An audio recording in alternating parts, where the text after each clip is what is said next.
मुख्यमंत्री सुखविंदर सिंह सुक्खू ने आज अपने कार्यकाल का दूसरा बजट पेश किया। लोकसभा चुनाव से पहले पेश किए गए इस बजट में मुख्यमंत्री ने प्रदेश की ग्रामीण अर्थव्यवस्था को मजबूत करने की तरफ फोकस किया है। कर्मचारियों और पेंशनरों के हित में भी कुछ ऐलान किए गए हैं।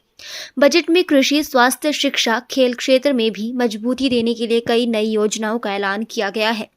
बजट में मुख्यमंत्री ने इस बार 7 नई योजनाओं और 3 नई नीतियों का ऐलान किया है और वर्ष 2024-25 के लिए 58,444 करोड़ के बजट का प्रावधान किया गया है। मुख्यमंत्री ने बजट पेश करने के बाद कहा कि व्यवस्था परिवर्तन से आत्मनिर्भर हिमाचल की परिकल्पना का बजट आज पेश किया गया है, जिसमें समाज के हर वर्ग का ध्यान रखा गया है और ज्यादा फोकस ग्रामीण अर्थव्यवस्था को सुदृढ़ करने की तरफ दिया गया है। कृषि क्षेत्र को मजबूत करने के लिए जलवायु युक्त कृषि को बढ़ावा दिया गया है। वहीं विपक्ष ने बजट को नीरस करार देते हुए कहा कि बजट से हिमाचल को निराशा ही मिली है। बजट में युवा वर्ग, महिलाओं के सशक्तिकरण और किसानों के लिए कुछ नहीं है। इस बजट में किसानों और गारंटियों का कोई उल्लेख नहीं है। भैंस का दूध 100 रुपये, गाय का दूध 80 रुपये खरीदने की जो बात की गई थी, लेकिन इसमें भी कम ही बढ़ोतरी की गई है। बजट में प्राकृतिक खेती का गला घोट दिया है। बजट में महिलाओं को 1500 देने का जिक्र कहीं नहीं है। यह महिलाओं का अपमान है।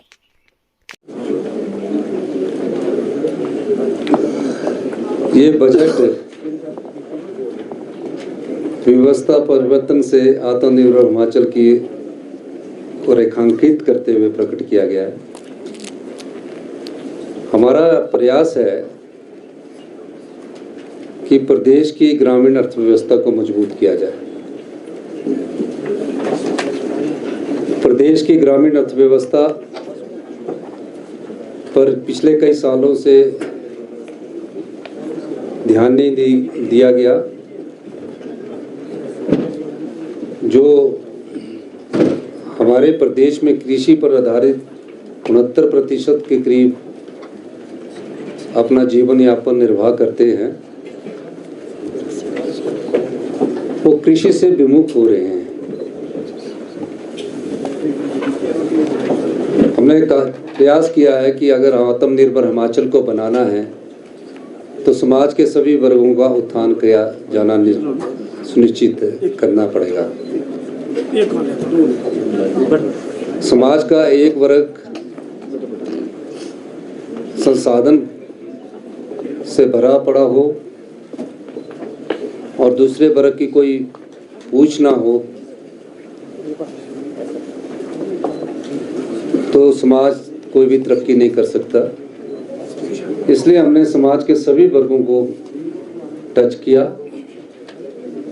और अपनी अर्थव्यवस्था को मजबूत करने के लिए नियमों में परिवर्तन किया, अर्थव्यवस्था में कानूनों में परिवर्तन किया और एक मजबूत अर्थव्यवस्था की नींव हमने रखी है। पिछले बजट में हमने अपने प्रदेश में और समाज में एक सोच को विकसित किया कि हमें हमारे हिमाचल प्रदेश को ग्रीन राज्य के रूप में उभर कर आना है और उस दिशा में हमने धरातल पर बहुत अधिक कार्य किया। उसके परिणाम आपके सामने कुछ समय में आने वाले हैं। इसमें हमने ग्रामीण अर्थव्यवस्था में कृषि को महत्व दिया है। पूरे देश में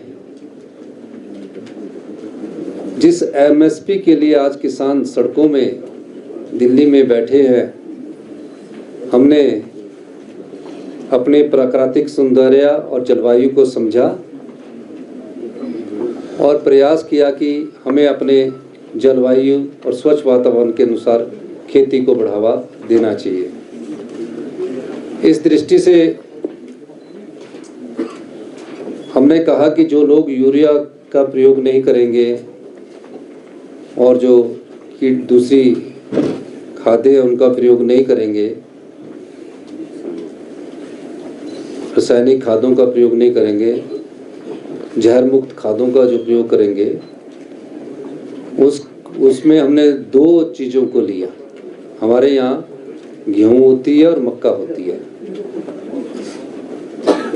और शिमला में बागवान हमारे होते हैं और हमने गेहूं का पहली बार प्रदेश के इतिहास में 40 रुपया मिनिमम सपोर्ट प्राइस को घोषित किया है गेहूं की, और मक्का के गेहूं के भी मिनिमम सपोर्ट प्राइस को 30 रुपये घोषित किया गया है। अब कृषि किस चीज़ से होती है, क्योंकि 90% हमारी जनसंख्या गांव में रहती है, तो हमने देखा कि कृषि का एक अंग पशुपालन भी है, और किस प्रकार प्राकृतिक खेती में जाना है तो उसके लिए गोबर की जरूरत होती है। हमारी सरकार को अभी 14 महीने हुए और 14 महीने में हमने गाय के दूध में 13 रुपए की वृद्धि की, 32 रुपए से बढ़ाकर इसी वर्ष हमने उसको, जो हम गाय का दूध होगा उसको 45 रुपए खरीदेंगे। मिनिमम सपोर्ट प्राइस गाय का दूध का 45 रुपए प्रति केजी कर दिया है। दूसरा, इसका परिणाम अभी हम इसको लागू 1 मार्च 2024 से ही कर रहे हैं। फिर ग्रामीण अर्थव्यवस्था कैसे आगे बढ़े, हमने पूरा स्टडी किया, पूरा अध्ययन किया। हम 14 लाख घंटे 14 लाख घंटे हम मनरेगा के तहत हमारे यहाँ लोग काम करते हैं, मनरेगा की मजदूरी करते हैं। 100 दिन का रोजगार प्राप्त होता है, घंटों में पूरा हम करेंगे। अब उस 100 दिन के लोगों में हर दिन रोजगार महिलाएं अधिकतर करती हैं। पूरे प्रदेश में मनरेगा का जो बजट भारत सरकार से आता है उस पर हम टॉप अप पिछले साल हमने 16 रुपए का दिया। मैंने सोचा कि अगर अर्थव्यवस्था को हम सीधे और तेजी से आगे बढ़ना है और 2027 तक हिमाचल को आत्मनिर्भर बनाना है और 2032 तक हिंदुस्तान का सबसे समृद्धशाली और अमीर राज्य बनाना है, तो हमें इस पर जरूर फोकस करना पड़ेगा। और पहली बार 60 रुपए की बढ़ोतरी कर दी गई। 60 रुपीस की बढ़ोतरी कभी नहीं हुई। अब गांव के जो मजदूर हैं, किसान हैं, उनको इसका बेनिफिट मिलना शुरू हो जाएगा। जब उनके हाथ में पैसा आएगा, उनकी क्रय शक्ति बढ़ेगी, तो वो अपने जीवन यापन को भी अच्छे से जी सकते, जीवन यापन अच्छे से कर सकते हैं। भैंस के दूध में हमने 23 रुपए की वृद्धि की और 55 रुपए मिनिमम सपोर्ट प्राइस कर दिया है। हमने ये पैसा जो हम दुग्ध उत्पादक और किसान को दे रहे हैं, अपनी एक्साइज पॉलिसी में परिवर्तन किया। वो एक्साइज पॉलिसी थी कि जब हमारी शराब के ठेकों की नीलामी होती थी, शराब के ठेकों की नीलामी से हमें रिन्यू कर दिया जाता था। एक समय के लिए तो रिन्यू ठीक होता है, लेकिन कंटिन्यूटी में 3-4 साल के लिए रिन्यू कर दिया गया और उससे आय कम होती थी। हमने उसको ऑक्शन किया, जो रिन्यू करके 130-40 करोड़ रुपए की आय होती थी। जब हमने ऑक्शन किया तो 40% की उसमें वृद्धि दर्ज की गई और 140 करोड़ से वो 359 करोड़ रुपया हो गया, 359 करोड़ रुपया हो गई। और हमने देखा कि हमने उस पर 10 रुपए का मिल्क सेस लगाया। पिछली सरकारें कभी हिम्मत नहीं कर पाई कि कोई सेस लगाया जाए, कोई वो लगाया जाए, पर हमने किसान और दुग्ध उत्पादक के लिए सेस लगाया और हमें अनुमानित है कि 116 करोड़ रुपया हमें 31 मार्च तक मिल जाएगा, जिसमें से 85 करोड़ रुपया आ चुका है। अब ये पैसा उनका है और इस तरह हम कृषि आधारित ग्रामीण अर्थव्यवस्था को मजबूत करने के लिए आगे बढ़े हैं। अगर किसानों की बात की जाए तो किसानों का इसमें कौन सा जिक्र हुआ है? अब गारंटियों का इसमें कोई उल्लेख नहीं हुआ। यानी किसानों के लिए कहा गया था कि आप गाय पालिए, भैंस पालिए, और जब नेताओं के मुख से कोई शब्द निकलता है तो वो पराये हो जाते हैं, और पराये शब्द जो हैं वो जनता के होते हैं। परंतु कांग्रेस विचारधारा में ये शब्द जब नेताओं के इनके मुख से निकलते हैं तो ये कहते हैं कि सत्ता प्राप्ति के लिए ये सब कुछ हमने किया था। परंतु हम तो पूछ रहे हैं कि किसानों के उस दूध के लिए आपने कहा था कि भैंस का दूध 100 रुपये, गाय का दूध 90 रुपये, उसका जिक्र इसमें कुछ नहीं हुआ है। अपनी पीठ अपने आप ही थपथपा रहे थे वहां पर। यहाँ गोबर जो है 2 रुपये किलो खरीदा जाएगा, उसका जिक्र इसमें कुछ नहीं हुआ है। तो मैं ये दोनों, और प्राकृतिक खेती का तो गला घोंट दिया है। प्राकृतिक खेती का जन्म हिमाचल प्रदेश में हुआ है, और जो आज वर्तमान में गुजरात के राज्यपाल हैं श्री देवव्रत जी ने, उनके प्रयासों से शुरू हुआ था। इसको नीति आयोग ने स्टैंप लगाई है, भारत सरकार ने बजट का प्रावधान किया है। परंतु वर्तमान जो कांग्रेस की हुकूमत है, इस हुकूमत ने इसका गला घोंट दिया है। इस बजट बुक में प्राकृतिक खेती, खुशहाल किसान और स्वस्थ इंसान, ये हमारा नारा था। परंतु इसमें बजट का कोई भी इशारा नहीं है, इसको खत्म करने की योजना है। मैं एक बात इसमें ये भी जोड़ना चाहता हूँ, एक बात मैं और इसमें जिक्र करना चाहता हूँ।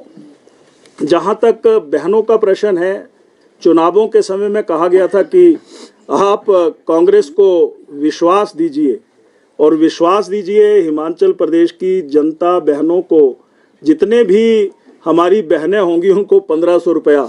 ये कहीं कल्पा का जिक्र करते हैं, कहीं पर लाहौल स्पीति का जिक्र करते हैं, तो हिमाचल में तो 24 लाख बहनें हैं। बजट का कितना प्रावधान किया गया? 4000 करोड़ रुपया सालाना चाहिए। ये क्यों ठगा गया है? मैं एक बात फिर कहना चाहता हूँ, मुंह से निकले हुए शब्द जनता के होते हैं, और जनता के शब्द जो हैं वो नेताओं के संकल्प पत्र के माध्यम से जनता के बीच में लाए जाते हैं। इसलिए हम ये कह सकते हैं कि महिलाओं का अपमान हुआ है। तीसरी बात मैं ये कहना चाहता हूँ कि जहाँ बिजली की बात हुई है, बिजली 300 यूनिट हम मुफ्त देंगे, उसका कोई भी जिक्र यहाँ पर नहीं किया गया। नौजवानों के तो उनके तो बायोडाटा मांगे गए थे, अपलोड किए गए थे, कहा गया था कि 1 साल में नौजवानों को रोजगार देंगे, परंतु वो रोजगार मुझे तो कहीं नहीं दिख रहा है।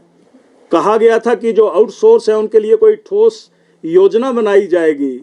कहा गया था कि कोरोना के समय जिन नौजवानों ने, बहनों ने काम किया है, सेवाएं दी हैं, उनकी सेवाएं जो है अगले आने वाले वर्षों तक चलाई जाएंगी। ये संवेदनहीन सरकार है। यानी किसी ना किसी तरीके से सत्ता में ये पहुंच गए हैं, परंतु जनता के प्रति जिस सरकार की और मुख्यमंत्री की जवाबदेही होनी चाहिए, उसमें ये सरकार पूरी तरह से फेल है, ये मैं कहना चाहता हूं। और जो ये नीतिगत एक डॉक्यूमेंट होता है, दस्तावेज होता है, इसमें बजट का कोई भी प्रावधान नहीं किया गया है। स्टार्टअप योजना का जिक्र हो रहा है। कौन सी स्टार्टअप योजना? 680 करोड़ रुपया। बजट का कितना प्रावधान किया गया है? उसका कहीं पर कोई उल्लेख नहीं होता। इनको घोषणाएं करने की बहुत रुचि है। कहा जा रहा है कि हम हॉर्टिकल्चर टूरिज्म शुरू करेंगे, बजट का कोई प्रावधान नहीं। कहा जा रहा है कि हम कांगड़ा में एयरपोर्ट का एक्सपेंशन करेंगे, करिए ना, किसने मना किया है? पर बजट का कितना प्रावधान है? मैं तो ये भी चाहता हूं कि धर्मशाला को अगर विंटर टूरिज्म कैपिटल का उल्लेख किया, उसकी अधिसूचना तो प्रस्तुत करो। बजट का कितना प्रावधान किया गया है? मैं ये भी, इन्होंने कहा है कि हम शिक्षा के क्षेत्र को मजबूत करना चाहते हैं। भारत सरकार में श्री नरेंद्र मोदी जी का आभार प्रकट करना चाहता हूँ, श्री जगत प्रकाश नड्डा जी का आभार प्रकट करना चाहता हूँ, श्री अमित शाह जी का और श्री अनुराग ठाकुर जी का और हमारे नेता प्रतिपक्ष उनका आभार प्रकट करना चाहता हूँ कि हिमाचल प्रदेश के प्रति ये हमेशा संवेदनशील रहे। डॉक्टर राजीव बिंदल जी हमारे पार्टी के अध्यक्ष हैं, वो लोगों की भावनाओं को समझते हैं और जानते हैं। प्राकृतिक आपदा को पिछले कुछ महीनों से मुद्दा बनाने की कोशिश कर रहे हैं। श्री रणधीर शर्मा जी ने एक बहुत ही सामयिक प्रश्न पूछा था कि मुझे बताया जाए कि भारत सरकार ने कितना पैसा जो है हिमाचल प्रदेश की इस प्राकृतिक आपदा के लिए दिया है। ये लगभग प्रदेश के लोगों के द्वारा जो पैसा दिया गया, भारत सरकार ने जो पैसा दिया, ये 20,000 करोड़ के लगभग बनता है। 2000 करोड़ के लगभग बनता है। परंतु मेरा आरोप ये भी है कि जिस 7 लाख रुपए की बात ये वर्तमान कांग्रेस की सरकार कर रही है, तो वहां पिछले कल चर्चा हुई, उन्होंने कहा अभी तक को कुछ घरों में, कुछ जिलों में कुछ पैसा दिया गया है। इन्होंने कहा था कि जो लोग बेघर हो गए हैं उनको शहरों में हम 10,000 रुपया महीने का किराए का देंगे, गाँव में 5,000 देंगे। वो कहीं नहीं मिल रहा है। यानी पैसे का दुरुपयोग हुआ है। केंद्र सरकार ने, भारत सरकार ने हिमाचल प्रदेश की सरकार को दिल खोल करके सहायता दी है, परंतु यहाँ पर इन्होंने उस सहायता का मेरा आरोप है कि दुरुपयोग किया है। हाँ, लोकसभा के चुनावों में अपनी हालत को देखने के बाद इस मुद्दे को वो अपने हाथ में लेना चाहते हैं, परंतु मैं इतना ही कहना चाहता हूँ कि इस बजट के बाद तो हिमाचल प्रदेश के लोगों के बीच में एक संदेश गया है कि नहीं, तुम नहीं, गलती हो गई है, लोकसभा में नहीं करेंगे।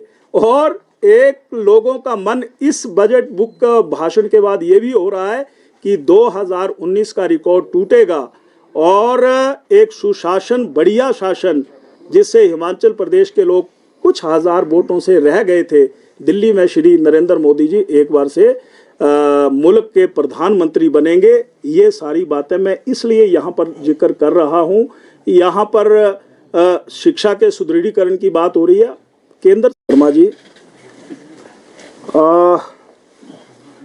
जिस बजट के प्रस्तुतिकरण के बारे में हमारे वरिष्ठ साथी श्री रणधीर जी ने यहाँ पर जिक्र किया है, और अभी लगभग 2.5 घंटे 11 बजे से लेकर के और 1:30 बजे तक बजट हिमाचल प्रदेश का 2024 और 25 का माननीय मुख्यमंत्री जी के माध्यम से प्रस्तुत हुआ है। और विधायक दल की ओर से जैसा निश्चित हुआ है, हमारे वरिष्ठ साथियों की ओर से, मैं भी विधायक दल की ओर से और भाजपा की ओर से अपनी प्रतिक्रिया इसमें देना चाहता हूं। 11 बजे से लेकर के और 1:30 बजे तक जब हमने इस पूरे बजट को सुना, तो ऐसा प्रतीत हुआ कि ये तमाम बजट जो है, इसमें कुछ नयापन नहीं है, ये नीरस जैसा है। हिमाचल प्रदेश के लोगों को व्यवस्था परिवर्तन के नारे से जो आस जगी थी, वो व्यवस्था परिवर्तन उसमें कहीं रिफ्लेक्ट नहीं हो रहा है, कहीं झलक नहीं रहा है। तो मैं ये कहना चाहता हूं कि ये पूरे का पूरा बजट जो प्रस्तुत हुआ है, ये हिमाचल प्रदेश के जनता के हित में नहीं है, गरीब कल्याण के हित में नहीं है। नौजवान का भी इसमें कोई जिक्र नहीं हुआ है और किसान का भी इसमें कोई उल्लेख नहीं हुआ है, और महिलाओं के सशक्तिकरण के बारे में भी इसमें कोई जिक्र नहीं हुआ है। तो ये कैसा बजट होगा जहां समाज के ये चारों जो आधार हैं, जिसका जिक्र ही ना हो, बजट का प्रावधान ही ना हो। और यहाँ पर तो कहा गया है कि ये बजट जो है, ये ऐसा बजट होगा जो हिमाचल प्रदेश के हालात को बदल देगा, व्यवस्था परिवर्तन में, गुड गवर्नेंस, और ऐसे शब्दों का प्रयोग किया गया। यहाँ कहा गया कि यहाँ ड्रग फ्री हिमाचल प्रदेश होगा। यहाँ कहा गया कि पर्यटन को बढ़ावा देने के लिए अनंत योजनाएं हिमाचल प्रदेश में शुरू होंगी।